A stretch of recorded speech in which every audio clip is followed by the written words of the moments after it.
The Republic Turbo Tank, aka the Juggernaut, is one of the most beloved LEGO Star Wars sets ever. There are 3 editions of it that came out before the one that came out this recent year, and all of them have banger figures, banger builds, and just look great on display. This is my personal favorite, the 2010 model. It is an absolute beast. So when a new Turbo Tank, the first one in 8 years, was announced, everyone should have been excited, right?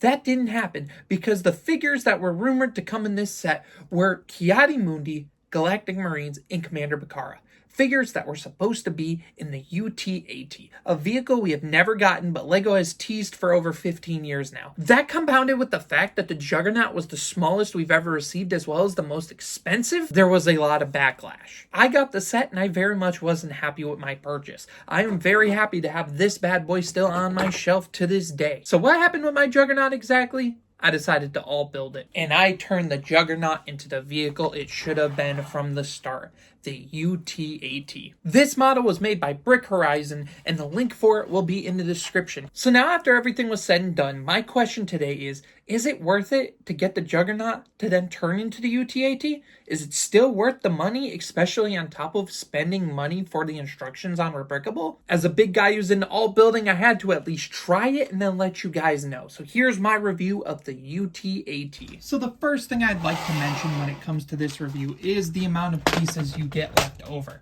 Because of course it's an all build, it does not use all the pieces you get. And while a lot of the pieces are very useless, circular pieces that were used for the tires that you just didn't end up using in total, there are some nice pieces extra, and you end up actually getting about 300 of them. So if you are a mock builder and like to have some extra pieces in the collection, there is a decent amount of extra parts that is given with this mock. It's not the biggest of deals, but it's just something I thought I'd like to point out. So when it comes to the UT-AT, the first thing I'd like to talk about is stability. Specifically when it comes to these treads on the bottom, is one of the least stable things. You can see it moving just by the touch of my finger that I've ever had on a model. Along with, of course, these turrets on the side. You saw I grabbed it there. There is no rod that goes through them. They just click on by one stud, and that's all that keeps them attached. For someone who puts it on display, very much great for display.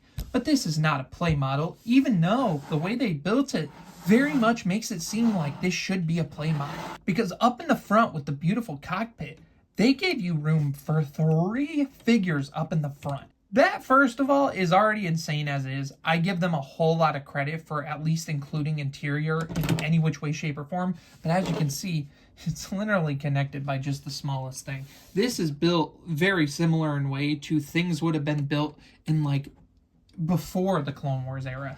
This is one of the least stable models of Star Wars you could ever imagine. And even though we are technically not allowed to show the instructions, I will show just this one page to show you that putting this clip into that mirror for the front of this cockpit is literally impossible. I had to put them a little bit more flat so it isn't connected fully there, but it at least works. But that step, that instruction might work on digital programs, but that is literally impossible. So that's something I had to point out at the very least and be like, there is an error with the instructions as well. It's only one out of, 300 pages, but it's still something that I was stumped with for a while. The all-around detailing on the model is pretty solid. It looks like it came straight from LEGO in most ways. Like the mix of paneling and studs showing as well as little greebling details, that's very similar to the way LEGO would do it.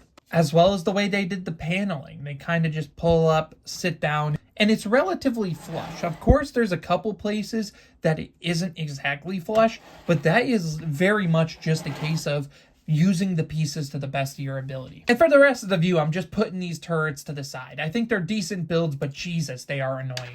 The turret on the top is actually pretty decent, even though, once again, it is stuck by one stud. It does move around relatively decently, as well as like move up and down and stay in the place that you do want to have it displayed. Thought that was pretty decent on this. But there is one thing I want to point out. The fact that there is indeed an interior that can fit a bunch of troops. But as you can see, by the fact that it's barely connected in the first place, you are never going to want to use this and actually display troops. I don't even know how I'm going to put this back on right now. But as you can see, this whole bottom is only connected by, I think, 2 little studs.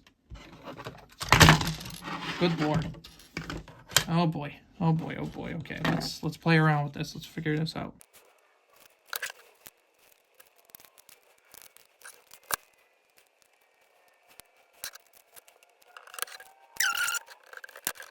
And I believe with that, I have figured it out and I have put it back together.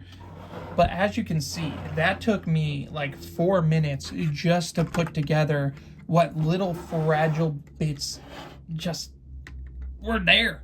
It is a very fragile model. You got to be very careful with it when you are moving around. And as you can see, I lifted it up and already the front tires fell right back off. You know what? We leaving that off. Doesn't even matter. Still holds itself up without the front wheels. That's how infuriating and annoying the build for this is. So if you are new to alt building, I would say this is very much not your first choice. This is a display model that is very much for display, but acts like it's meant for play. And that is something that I gotta docket points on. So the question I'd like to say is it worth it to get the Juggernaut to then do the UTAT alt build? No, because both of them are fragile messes. Both of them are annoying builds, but I do think it at least looks decent. You know what I mean? I think this at least looks good, like on a shelf. And I'm happy I built it, but the price for both of them combined, it's like $8 for the instructions or something. Buying the instructions plus buying this set, you are just drowning yourself out in bad choices and bad ideas. This is something that was at least an attempted workaround of something that Lego did that they shouldn't have done.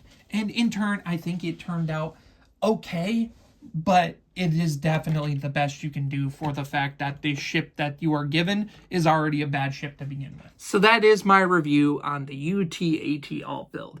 Out of the 4 or 5 or so alt builds that I've done, I think this is the second hardest to build. I think the hardest is the Black Panther Ransom Fern. I think that one's really rough. And it's also, I think, second place. Or, no, that's probably first place on the most fragile of the models. It is very much not the best alt build you could ever make. There are definitely some, like you can see up there. TK Goggles Godzilla from the Mini Scale Falcon. There'll be a video on that real soon because that thing is gorgeous. But when it comes to the UTAT, there's definitely some things to aspire to, but I will say, this thing does belong on the shelf. It is going right next to the turbo tank. It's going right next to the turbo tank. On the shelf, it is a little small, but it fits in with the other gray vehicles that you get. So in turn, I'm not too upset with the fact that I built it so that I can make these reviews and talk to you about it. But if you were debating on it just to get a UTAT, I think there's eventually maybe one that will come down the line. Or there's rebrickable ones that aren't alt builds that are probably way more stable than that. It did its best with what the pieces were available, but it had so many illegal building techniques that just made it sort of a fragile mess. But yeah, hope you guys enjoyed this review. This is an interesting idea, just doing reviews of alt builds, because yeah, everyone wanted a UTAT, and so did I. But that's the best we get, and at the very least, it looks okay on shelves. So I hope you guys enjoyed. Now I'm out.